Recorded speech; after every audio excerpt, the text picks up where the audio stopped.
Hey everyone, thanks for checking out Rebels of Ravenport. This is a card drafting and probability management board game. It's going to be on Kickstarter this fall. In this video, I'm going to show you how you can play right now with up to 5 friends for free online using Tabletopia. Take a look.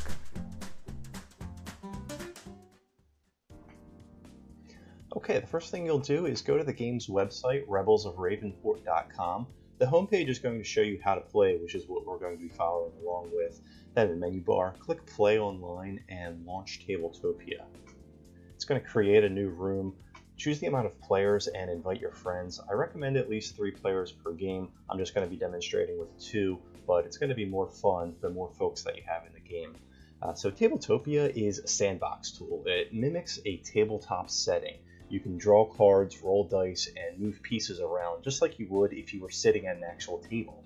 Now, for the most part, it does not enforce the rules of the game, so you have to follow the rules yourself.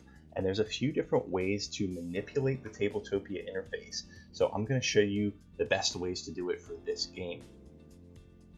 So when the game loads, it's first thing going to display your guild cards. Start off just by moving the camera around with the WASD keys, and if you don't like these keys, you can use the arrow keys or just click and drag. You can also return back at any time to your guild by pressing 1, and the other camera hotkey is 0, which you can press to look at the board, and you should always press 0 when you're about to take your turn. So the seats are filled and we're ready to play. Here I'm going to set the play style to turn-based clockwise. Now I'm essentially going to follow along with the how to play page of the website. You can also press the I key to bring up a PDF of the rules.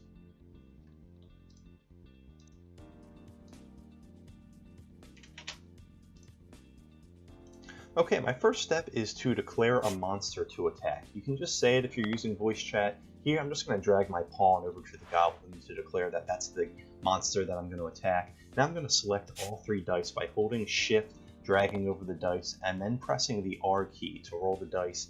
And I roll a 1, a 4, and a 6. So I'm going to press 1 to go back to my guild and see how much damage I deal. I deal 1 damage on the 4 and 2 damage on the 6, so 3 damage total. And if you see the goblin, he has 1 health.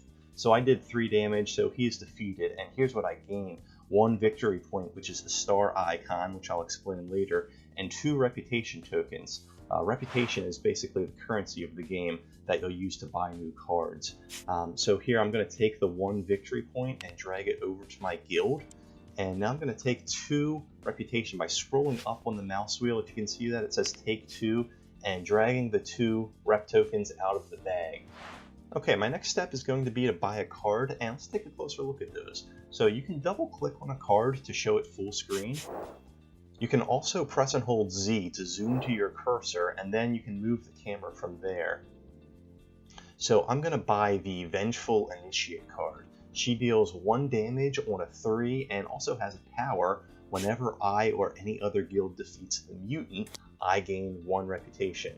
And she costs 5. I'm going to first just kind of align her into my guild here, like having my dice in numerical order. And then you see her cost is 5. I'm going to take all those reputation tokens, drop them back into the bag. You'll see it opens up when it's ready to receive the tokens. And whenever you draw a card, you've also got to replace the empty card slot with the top card from the deck. So if you drag and drop it over there, it'll automatically flip and align. If you ever pull too many cards from the deck, you can simply just grab them, hold them over top of the deck until it highlights orange, and drag them back on top. So the last action I can do is to use my Tome of Influence to discard a card from the board. Now this can be done at any time, either before I buy a card to get something off the board that doesn't interest me and get another option, or to deny an opponent from getting a card that would greatly benefit them. So I'm going to discard the Dragon's Tooth, just drag it off the board somewhere, and replace it with the next card of the deck. My turn is now over, so I'm going to click End Turn. Now my opponent is up, and he takes the same actions. He's first going to declare the monster that he's going to attack by moving his pawn, so it looks like he's going to drop that on the Brute. He needs to deal 2 damage to defeat the Brute, and he's going to highlight the dice by holding Shift, dragging over, pressing the R key, and he rolls a 2, a 4, and a 6. Now, because he rolled a 6, I'm going to earn 1 reputation from my guild leader. If you see his power, everybody has this. Whenever any other guild rolls and keeps your number, you get 1 reputation. So I'm just going to drag that right out of the bag and into my stash here. So Luigi, in fact, does not defeat the brute. He only dealt 1 damage, needed to deal 2. So he's not going to collect, but he'll continue his turn. First thing he's going to do is actually use his Tome of Influence. So he's going to just pull the merchant off the board and replace it with the next card. He's now going to buy a card. He's going to grab the Runes of Fate 2, which allows him to reroll all dice showing 2 once per turn, which is beneficial because his guild currently does not deal damage on a 2, and puts the next card from the deck on top. Okay, first he's going to pay the 3 reputation for that. And now his turn is going to be over, and play is going to continue back to me.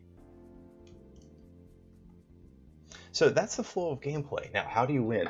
Well, Ravenport has 2 separate objectives. First way to win is by defeating the Overlord. So the monster leader has 12 hit points, and you must assemble a powerful guild before attacking him. And if you're successful, you win the game. The other objective is to deplete the victory point pool. Now, the game begins with 10 times the number of players in victory points. If the final victory point is taken before the Overlord is defeated, then the player with the most total points is the winner. Players earn points not only by taking victory point tokens, but also earn 1 to 2 points for each card that they draft, as indicated on the bottom left of the card. Now note that drafting a card does not mean that you take a token from the pool, it simply adds to your total if the game ends in this way. Okay everyone, thanks for watching. I know that playing online isn't quite the same as being around a table with your friends. This version of the game is meant to give you the chance to try it, and if you don't like it, you haven't spent any money. If you do like it, then I need your help getting it published. I'm going to be crowdfunding on Kickstarter.com fall of 2017, and I hope to see you there. Have fun, everyone.